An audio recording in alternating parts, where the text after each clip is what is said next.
Mit navn er Lone Wenneberg. Jeg er direktør og ejer af det danske firma 3D-shoppen og Future Company. Vi har kontor i Aarhus og København. Vores forretningsområde er inden for 3D. Vi er forhandlere af en række 3D-software til hele arkitekt- og designbranchen i Danmark. Og så laver vi også efteruddannelseskurser inden for samme område, 3D og grafisk design.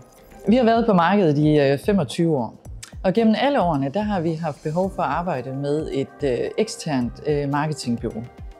Og hvorfor har et dansk firma så valgt at samarbejde med et spansk marketingbureau?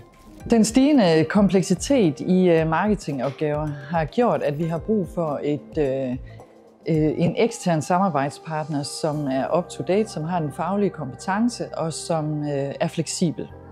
Også inden for vores branche går det ret hurtigt. Og vi er forpligtet over for vores producenter og selvfølgelig også over for vores kunder til at holde vores hjemmeside opdateret med alle de nye features og hvad de ellers kan få gavn af inden for de områder, som de arbejder med. Og der har vi brug for, at det er et bureau, som kan agere ret hurtigt.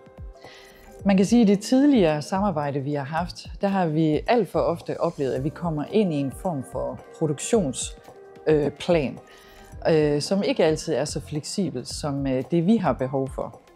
Og hos Redline, der har vi en fast key account, som vi kan kontakte og som agerer ret hurtigt på de forespørgsler og de behov, som vi nu har.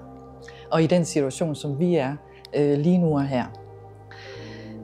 Vi har en fast key account hos Redline, og det betyder også, at de efterhånden kender til vores produkter, til vores marked og til vores forretning generelt.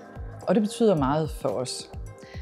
Vi har samarbejdet med Redline i nu 4-5 år, og de varetager efterhånden al vores marketingmateriale.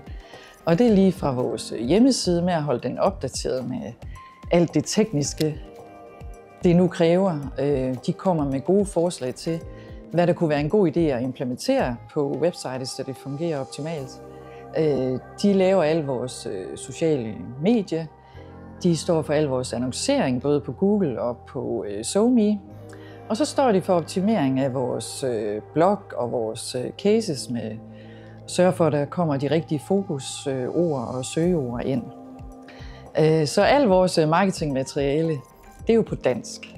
Og så kan man spørge, hvad så med sproget, eftersom Redline jo er et spansk bureau? Der må jeg sige, at det har ikke været nogen udfordring overhovedet eller noget problem, eftersom Line jo, som har Redline, er dansk. Og den næsten daglige kommunikation, vi har med Redline, det foregår også uden problemer. Enten ved mail eller telefon, eller vi kan holde online møder, eller jeg besøger dem også nogle gange på deres bureau lige uden for Malaga.